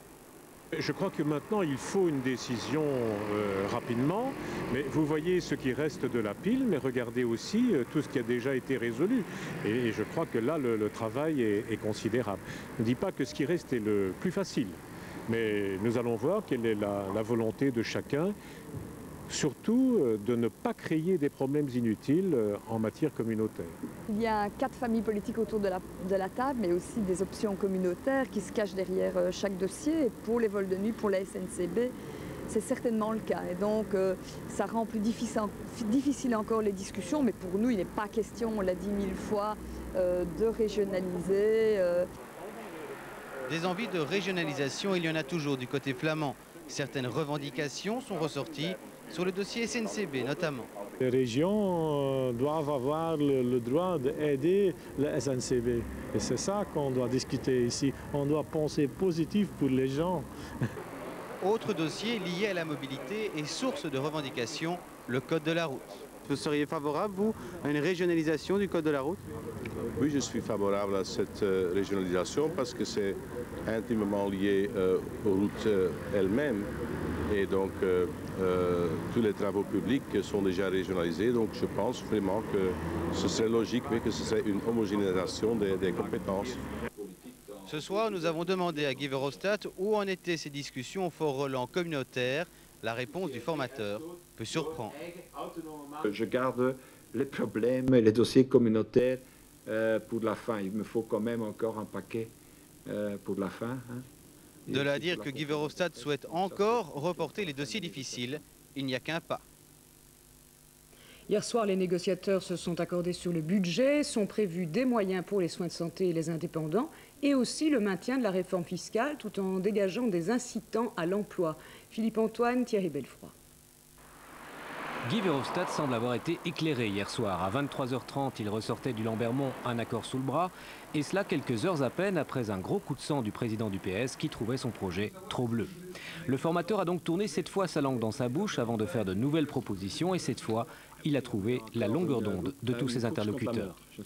Socialistes et libéraux ont concocté un cadre budgétaire pour les années 2004-2007 qui prévoit de maintenir l'équilibre tout en permettant notamment de revoir à la hausse le budget des soins de santé. On sait combien de kilomètres. Notre système de soins de santé est d'une telle qualité qu'il faut continuer à investir là-dedans, qu'il faut aussi tout faire pour améliorer encore les soins tant des travailleurs salariés que des indépendants. Et donc, ça demande des moyens. Des moyens, il en faut aussi pour créer 200 000 emplois. Afin de valoriser davantage le travail, Verhofstadt II reverra les plus bas salaires. Qu'est-ce que les crédits d'emploi? Le crédit d'emploi, c'est donner un revenu additionnel, une augmentation de revenus nets des gens qui sont les moins payés aujourd'hui. Avec une diminution des charges patronales de 800 millions d'euros, voilà en gros pour l'arsenal budgétaire. Côté recettes, on compte sur la chasse à la fraude fiscale, entre autres. Le gouvernement n'est pas encore formé pour autant, cela n'empêche pas cette phrase historique du négociateur VLD à la sortie. Je pense que le mérite, c'est qu'on a transgressé le Rubicon, oui. Le Rubicon est peut-être franchi, mais pour la vraie fumée blanche au-dessus du Lambermont, il faudra encore attendre une petite semaine. Un pôle réformateur, le nouveau président du MR, Antoine Duquesne, l'a appelé de ses voeux ce week-end. Une main tendue vers le CDH qui la refuse catégoriquement et vers le CDF qui semble prêt à la saisir. Sylvie Duquesnoy. Le cœur du CDF balançait déjà entre l'orange et le bleu, mais le bleu pourrait demain devenir la couleur dominante. S'associer à un pôle réformateur, comme le souhaite Antoine Duquesne, le CDF pourrait, sous certaines conditions, se laisser séduire. Il faut évidemment voir avec M. Duquesne la manière dont il envisage les choses, comment il le propose. Si c'est une formule cartel, je pense effectivement que c'est une bonne idée. Si c'est une formule fusion-absorption, à mon avis, ça n'intéressera pas grand monde. Les élections régionales approchent, le CDF n'exclut pas un programme commun avec le MR. Mais pas question donc pour le petit poucet de se laisser avaler tout cru par l'ogre bleu. Il peaufine sa stratégie. La volonté qui est la nôtre alors est effectivement, si nous devons nous inscrire dans un programme commun ou dans un cartel, c'est effectivement d'y faire participer un maximum de socio-chrétiens. Des socio-chrétiens qui viendraient alors du CDH. Mais là, même s'il n'est pas exclu qu'individuellement certains se laissent tenter, officiellement c'est non, l'idée d'un pôle réformateur irrite. Écoutez, ça fait la 40e fois qu'ils viennent avec cette proposition et ça fait donc la 40e fois que nous dirons que nous n'avons rien à voir ni avec le MR, ni avec le PS, ni même avec Écolo. Nous sommes un parti qui vient avec une alternative différente. Et donc, nous n'avons pas du tout envie d'être instrumentalisés dans la quête un peu désespérée du MR de vouloir prendre le leadership vis-à-vis du PS. Bref, pas même un coup d'œil à droite, pas plus qu'à gauche d'ailleurs, le CDH continue de regarder droit devant. Au Laos, le journaliste belge Thierry Falise, un caméraman français et un traducteur américain ont été condamnés à 15 ans de prison. Ils étaient accusés de possession illégale d'armes et d'obstruction à l'action des forces de sécurité. Pascal Bustamante. Le journaliste belge Thierry Falise et le caméraman français Vincent Reynaud ont été condamnés aujourd'hui à 15 ans de prison. Les autorités laotiennes leur reprochent de s'être rendus coupables au cours d'un reportage sur une minorité ethnique de possession illégale d'armes et d'obstruction à l'action des forces de sécurité. Brutalement, on apprend que non, voilà, c'est pas une petite peine, c'est 15 ans. Pour un motif, somme toute dérisoire, un chef d'inculpation complètement dérisoire. C'est la consternation. En rapport avec l'acte d'accusation actuel, qui n'est bien sûr plus la complicité de meurtre, mais l'obstruction à un fonctionnaire dans l'exercice de ses fonctions, 15 années de prison est assez désagréable à entendre, est assez surprenant. Les journalistes venaient en effet de terminer la réalisation d'un reportage sur la minorité rebelle Hmong. Ils travaillaient sous le couvert d'un visa touristique, en situation irrégulière donc. Il semble que les Laotiens aient voulu frapper un grand coup vis-à-vis des journalistes, de façon à empêcher peut-être des journalistes ultérieurs de visiter la communauté Hmong. Nous espérons surtout que la diplomatie et les actions que vont prendre les diplomates, aussi bien français que belges, vont permettre un dénouement rapide. Le ministère belge des Affaires étrangères a invité l'ambassadeur du Laos pour lui signifier sa consternation, voire son indignation, face à une condamnation aussi lourde. Le ministère espère cependant encore un dénouement rapide et heureux, consistant en un retour de Thierry Falise auprès des siens. Malgré une ouverture assez récente à l'économie de marché et au tourisme, le Laos reste un pays assez mystérieux. C'est l'un des derniers États communistes de la planète et certainement le plus méconnu d'entre eux. Georges Moucheron. Du Laos, on ne reçoit que de très rares images. Celle-ci, par exemple, celle d'un système politique figé qui semble dater d'une autre époque. Depuis 1975, le Laos est et reste une république démocratique populaire, autrement dit communiste, dirigée par un parti unique, lui-même tenu par une gérontocratie quasi immuable. Ou encore cette image, deux gamins qui puisent de l'eau dans une conduite sous un panneau géant, vantant une célèbre boisson américaine sous la double bannière de l'État et du parti. Car depuis 1991, le Laos a décidé de s'ouvrir à l'économie de marché, à la propriété et aux investissements privés. La chute du régime soviétique de Moscou a ici aussi entraîné quelques révisions déchirantes. Le Laos, c'est aussi cette image de militaires belges qui travaillent au déminage d'un pays dont le sol est truffé encore aujourd'hui de 2 millions de tonnes d'engins explosifs en tout genre. Souvenir de la guerre du Vietnam, quand les avions américains bombardaient la piste Ho Chi Minh ou quand, retour de mission, ils déversaient le reste de leur chargement sur le Laos avant d'atterrir en Thaïlande. Autre image encore, la culture du pavot. Le pays est le deuxième producteur d'opium au monde et ce sont les Hmong qui fournissent l'essentiel de la production. Les Hmong constituent depuis toujours une minorité rebelle. Lors de la guerre du Vietnam, ils s'étaient battus aux côtés des Américains contre les communistes. Depuis lors, beaucoup d'entre eux ont fui le pays. Quelques centaines de combattants poursuivent la lutte dans les montagnes au nord de la capitale Vientiane. Le gouvernement laotien les considère comme des bandits. La répression est féroce. Ces images ont été tournées lors d'une mission officieuse envoyée l'an dernier au Laos par la communauté Hmong vivant aux États-Unis. C'est dans la même région que travaillaient les deux journalistes condamnés aujourd'hui. Trop curieux sans doute aux yeux du régime laotien. Hold-up ce matin dans une agence bancaire à Courcelles, près de Charleroi. Les malfaiteurs qui ont utilisé une voiture bélier se sont enfouis avec l'argent que venait de déposer un fourgon blindé. Malika Attar. Des voitures en feu devant cette banque de Courcelles, les dernières traces de 4 malfaiteurs qui, quelques minutes auparavant, ont défoncé la fenêtre de cette agence à l'aide d'une voiture bélier. Ces hommes, cagoulés et armés pour une attaque minutieusement préparée, le fourgon blindé vient en effet de déposer ses sacs d'argent à l'intérieur de la banque. 3 hommes sont sortis dehors. Il y en a 2 qui sont rentrés dans la banque, le 3e a réceptionné l'argent, pendant que le 4e, qui se trouve ici où il y a la voiture qui est brûlée, était au milieu du carrefour. Il était bien déterminé. Il était armé? Il était armé, oui, d'une mitraillette au poing et pas petit calibre. Je crois que s'il avait dû paniquer un peu, je crois qu'il aurait bien ouvert le feu, je pense. Avant de s'enfuir avec les nombreux sacs d'argent, un des malfaiteurs boute le feu aux voitures restées sur place. L'attaque a été brève mais violente, elle a semé la panique. Et la vitre qui est en fait derrière les guichetiers a volé en éclat, ça a fait un fracas du tonnerre. Et j'ai entendu un employé de la banque crier c'est un hold-up. Et bon, moi je me suis enfoui du côté l'entrée normale de la banque, quoi. Vous avez eu peur? Ah oui, j'ai eu très peur. Vraiment, ça fait un choc, quoi. On ne déplore heureusement aucun blessé, mais 2 personnes choquées ont dû être prises en charge par les services de secours. Le montant du butin n'est pas encore connu, mais vu la précision du plan d'attaque, il pourrait s'élever à des dizaines de milliers d'euros. Et puis dans l'affaire du braquage du fourgon postal de Gerpine en 2001, 2 des 6 auteurs sont condamnés à des peines de prison ferme. Les 4 autres bénéficient du sursis. Parmi les auteurs figurent les 2 convoyeurs. L'affaire de la décharge de Mellery semble avoir connu aujourd'hui son épilogue devant la cour d'appel d'Anvers.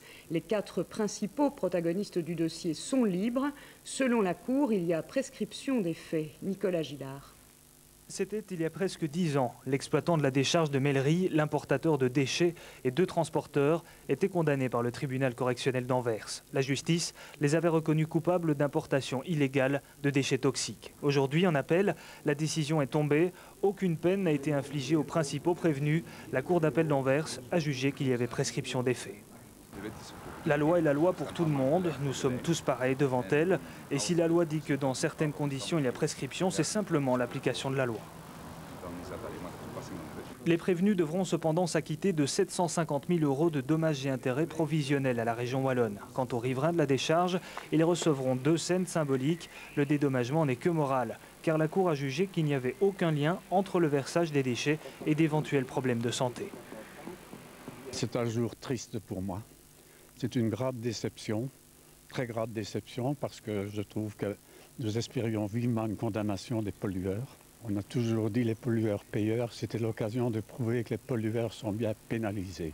L'occasion manquée, les riverains de la décharge décideront en comité dans les jours qui viennent s'ils vont plus loin ou si au contraire ils en restent là dans cette affaire, l'un des plus grands scandales à la pollution en région wallonne. Après 10 ans de combat judiciaire, un jeune homme d'origine tunisienne a obtenu gain de cause devant la Cour d'appel de Bruxelles. Il avait porté plainte contre un policier pour coups et blessures et violences racistes. Le policier acquitté en première instance vient d'être condamné à 8 mois de prison avec sursis. La victime sera indemnisée à hauteur de 5 000 €. La Ligue des droits de l'homme et le MRAX obtiennent l'euro symbolique. Et puis dans l'enquête sur la mort en 92 de Laurence Mathuès, la justice pourra utiliser le polygraphe. La Chambre des mises en accusation de Liège a ainsi donné raison à la requête déposée par le père de la victime, Sylvie Chevalier. Philippe Deleuze n'en démord pas, sa fille ne s'est pas suicidée, on l'a assassinée. Depuis 11 ans, le papa de Laurence répète qu'il veut connaître la vérité. Il espère aujourd'hui que le polygraphe pourra l'y aider. Il a demandé et obtenu qu'un membre de la famille soit soumis au détecteur de mensonges. Il faut employer tous les moyens qui sont en notre possession avec notre génération. Je crois que c'est utilisé en Amérique et qu'il y a déjà eu, et déjà même en Belgique, il y a eu des gens qui ont avoué. Reste que le polygraphe est loin de faire l'unanimité. On l'a vu dans le dossier du paracommando Olivier Pierson notamment, les résultats sont souvent controversés, mais quoi qu'il en soit, pour la Chambre des mises en accusation de Liège, il ne faut pas s'en passer. L'appréciation de sa fiabilité relève d'un problème qui sera évoqué devant la juridiction de fond et non pas au niveau de l'instruction. Je pense que là, la Cour a tout à fait raison. Ça veut dire qu'il faut le faire et puis après, on analysera les résultats. Voilà. Les résultats feront l'objet de débats ultérieurs et contradictoires. Et pour confronter les résultats qui seront ainsi obtenus, le père de Laurence et son conseil vont aussi demander des analyses ADN et une expertise psychiatrique. Et puis une dernière info judiciaire, le jugement dans le procès SMAP sera prononcé le 17 septembre prochain. Et le tribunal de commerce vient d'entériner le transfert des slots, c'est-à-dire les créneaux d'atterrissage et décollage de la Sabena. Une bonne nouvelle donc pour SN Brussels Airlines et aussi pour les curateurs de la Sabena qui vont récupérer 36 millions d'euros. À l'occasion de l'anniversaire de l'indépendance du Congo, rassemblement symbolique à Bruxelles, des ONG belges et congolaises voulaient ainsi lancer un appel à la paix au Congo. Chantal Lemaire. Ils sont venus chanter sur les marches de la Bourse à Bruxelles pour rappeler la situation difficile que vivent leurs compatriotes au Congo, un Congo pourtant libre depuis 43 ans. Le rassemblement initié par le CNCD est une plateforme d'organisation non gouvernementale et politique. Les calicots en disent long, comme la distribution symbolique de ces douilles. Depuis 4 ans, la guerre qui déchire le pays a déjà fait 3 500 000 victimes. Pour leur rendre hommage, les participants observent 1 minute de silence. On a des messages à travers les gens qui ont fui. Parce que ceux qui sont là, on ne peut pas les contacter. Mais ceux qui ont fui, qui sont partis en Ouganda, vers le nord, vers le sud, au milieu, on peut avoir des contacts avec ceux-là. Moi, aujourd'hui, j'ai téléphoné avec ceux qui ont quitté, qui sont à Arua, qui ont marché à pied pendant presque 1 mois, et ils attendent. Ils attendent, alors que les Nations Unies discutent pour le moment du renouvellement de la force multinationale dans la région en septembre prochain. Un appel est lancé aux Nations Unies, mais aussi au gouvernement belge. Nous appelons en effet le gouvernement à agir auprès de ses partenaires européens, auprès de la communauté internationale, afin que, enfin, il y ait une véritable mobilisation de la communauté internationale dans la région. Une communauté internationale que les manifestants de ce 30 juin trouvent bien timorée au regard de la situation politique du Congo. Et alors que les combats continuent pour le contrôle de l'Ituri, le comité de pacification, un organe multiethnique élu démocratiquement, ce comité donc tentent de travailler à Bounia sous la protection des Nations Unies. Philippe Lamère. C'est sous la protection des soldats des Nations Unies que se sont réfugiés les représentants de la seule institution démocratique de l'Ituri, le comité de pacification. Il est issu de négociations qui ont duré plusieurs mois. Ses membres vivent aujourd'hui dans la salle des fêtes du cercle grec. Avec les philosophes athéniens comme tuteurs, la quarantaine de personnes que compte l'Assemblée ainsi que le comité exécutif continuent de travailler. Mais pour des raisons de sécurité, ils ne peuvent sortir des installations de l'ONU. Prisonniers, peut-être oui, parce que nous ne pouvons pas travailler comme il se doit. Nous ne pouvons pas rencontrer le personnel de l'administration. Nous ne pouvons pas rencontrer même d'autres personnes proches de nous pour pouvoir échanger avec eux sur les questions courantes, les problèmes du jour de la communauté. Multiethnique et représentatif des différentes couches de la société, le comité de pacification n'a pu travailler librement que pendant un mois. Ensuite, les seigneurs de la guerre se sont partagés la région.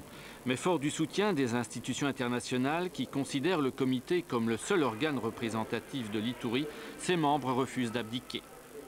Il est hors question de penser à un seul instant qu'un groupe armé puisse prétendre diriger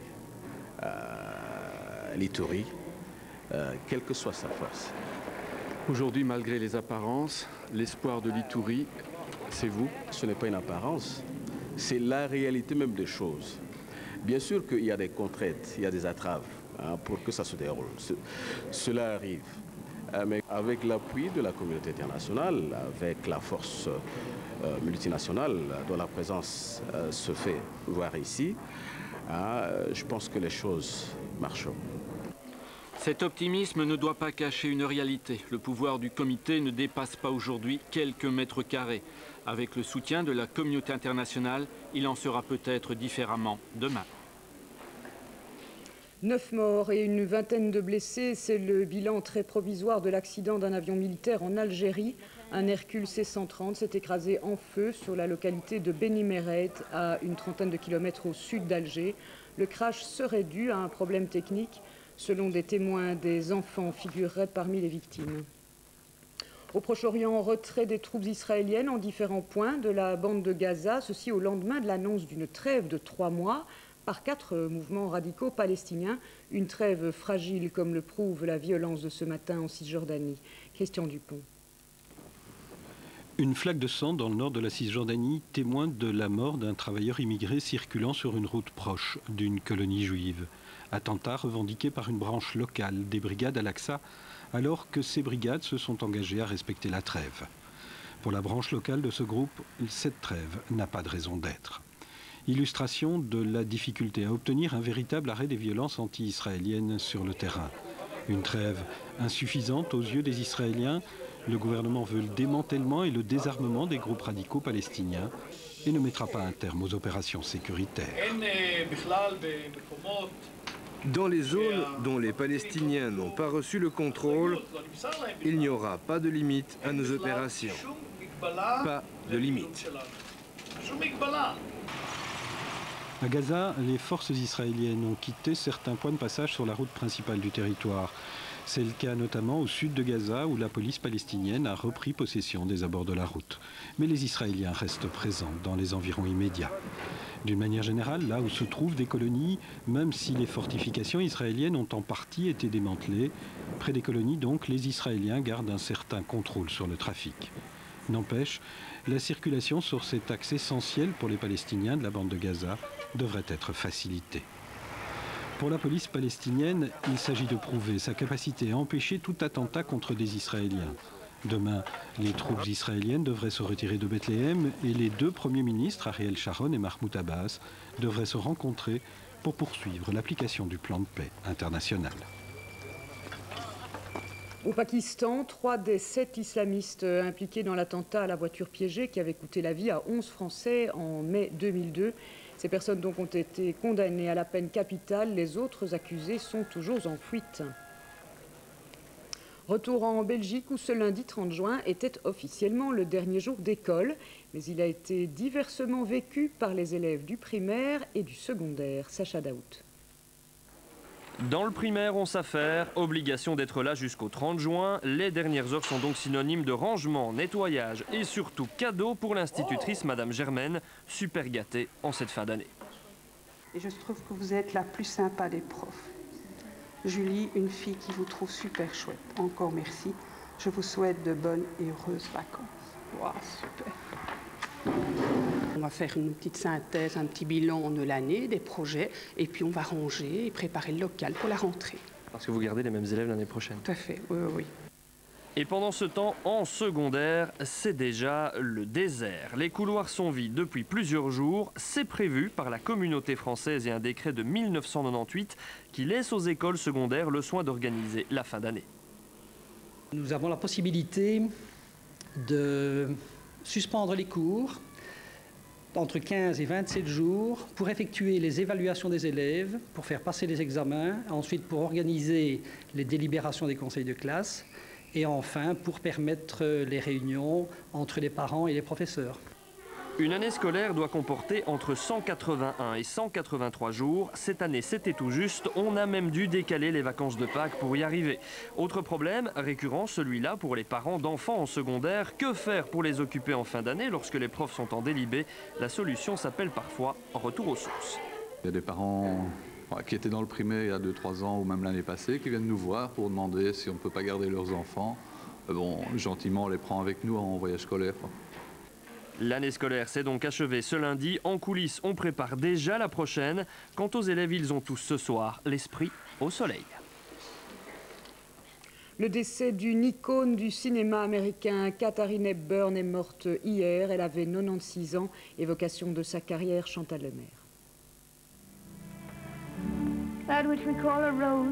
Katharine Hepburn avait la stature des grandes et vraies stars d'Hollywood. Elle qui s'est forgé une image de femme de caractère à la beauté classique. Hautaine, diront certains, mélange d'audace, de classe et d'humour. Sa carrière cinématographique exemplaire aura duré 50 ans. Elle jouera dans une cinquantaine de films avec les plus grands réalisateurs. C'est George Cukor qui la remarquera. Elle a 25 ans, il lui fera tourner son premier long-métrage en 1932. Ses partenaires de scène aussi auront été parmi les plus grands. Humphrey Bogart dans le célèbre African Queen, Anthony Quinn, John Wayne ou Cary Grant. Et bien sûr, Spencer Tracy qui sera le grand amour de sa vie, un quart de siècle durant. Katharine Hepburn raflera 4 Oscars, le premier en 1933 avec Morning Glory, le dernier pour La Maison du Lac en 1981 qu'elle interprétera avec Henry Fonda.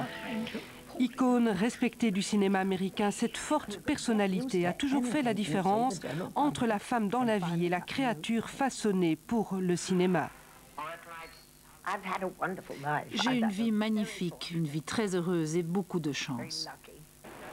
Son décès à 96 ans a suscité l'émotion dans la population américaine. Nous qui la connaissions très bien et qui l'aimions, allons souffrir de son absence. Mais à travers ses films, des générations continueront à découvrir son humour, sa grâce, sa fine intelligence, son esprit d'indépendance. Elle était et sera toujours une Américaine originale. Elle est morte comme elle a vécu, dans la dignité et la grâce. C'est un véritable mythe, une des dernières légendes d'Hollywood qui vient de disparaître. Le sport à présent tennis. À Wimbledon, Kim Clijsters et Justine Henin se sont qualifiées pour les quarts de finale. Elles ont respectivement battu Ai Sugiyama et Mary Pierce. Frank Peterken. La japonaise Sugiyama est probablement la joueuse du circuit que Kim Clijsters connaît le mieux. Les deux jeunes femmes sont partenaires de double. C'est peut-être ce qui explique le départ tonitruant de la Limbourgeoise dans ce match qui va réaliser un premier break d'entrée de jeu pour mener 0-2. Et c'est sans éprouver trop de difficultés que la numéro 2 mondiale va remporter la première manche 6-3. Deuxième manche et scénario identique. Kim sera même plus expéditive que lors du premier set. Elle ne laissera que 2 petits jeux à son adversaire, tout en pratiquant par moments un tennis de très bon niveau.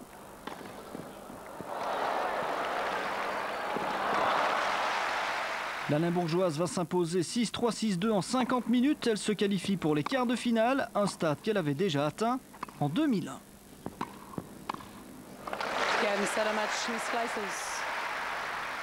Quelques instants plus tard, c'était à Justine Henin d'en découdre avec la Française Mary Pierce. Le match sera perturbé par des interruptions dues à la pluie, ce qui n'empêchera pas la Rochefortoise de s'adjuger la première manche 6-3.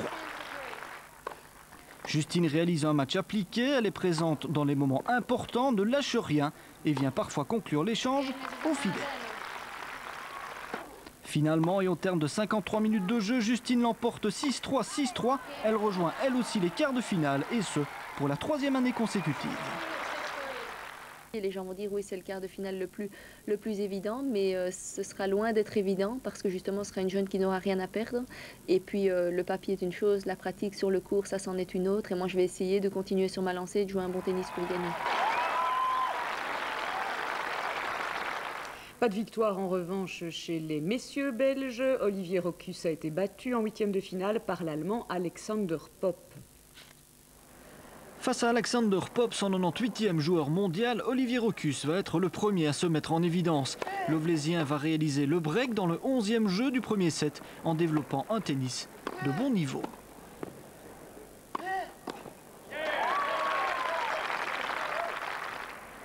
Le nouveau numéro 1 belge s'octroie finalement la première manche, 7-5. Mais voilà, dans le début du 2e set, la pluie s'abat sur Wimbledon. L'interruption durera plus d'1 heure et au retour des joueurs, c'est à un autre match que l'on assiste. C'est l'Allemand qui dirige les échanges. Il va remporter le 2e puis le 3e set, 6-3, 6-4. La 4e manche sera véritablement expédiée par l'Allemand, 27 minutes à peine, avec quelques jolis coups. Il est un peu plus de 18 heures, Popp sert pour le gain du match, il l'emporte donc en 4-7 pour Olivier Rochus. Ce Wimbledon 2003 demeure tout de même le meilleur résultat en Grand Chelem de sa jeune carrière. Si on m'avait dit avant le tournoi que j'allais être un 8e dans le tournoi du Grand Chelem, j'aurais signé tout de suite.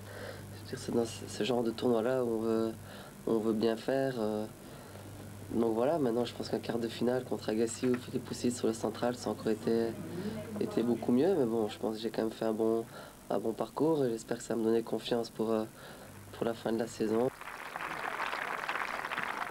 Et puis en football, victoire hier soir de la France en finale de la Coupe des Confédérations. Une rencontre France-Cameroun marquée surtout par l'émotion des deux équipes et leur hommage à Marc-Vivien Foé, ce joueur camerounais mort lors des demi-finales du tournoi. Et c'est la fin de ce journal. Dernières infos vers 23h25 avec Éric Bévert. Tout de suite la météo présentée par Philippe Joniot. Au revoir, bonne soirée.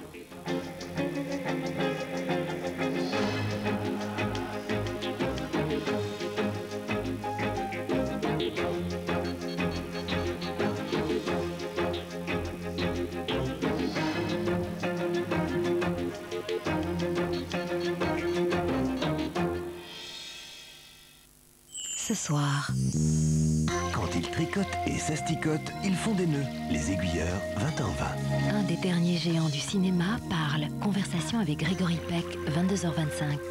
En bref, 20h20, Les Aiguilleurs, 22h25, conversation avec Grégory Peck. Les images parlent encore.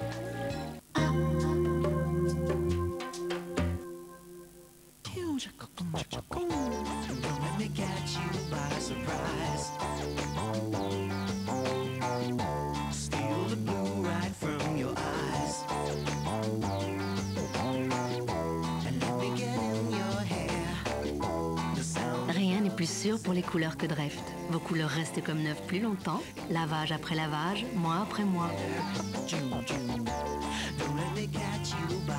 Dreft, rien n'est plus sûr pour les couleurs.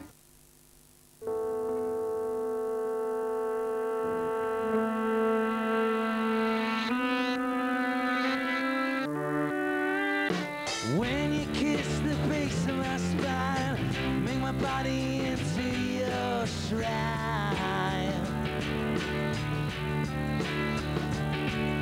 You give me this feeling deep inside, one that I can no longer disguise.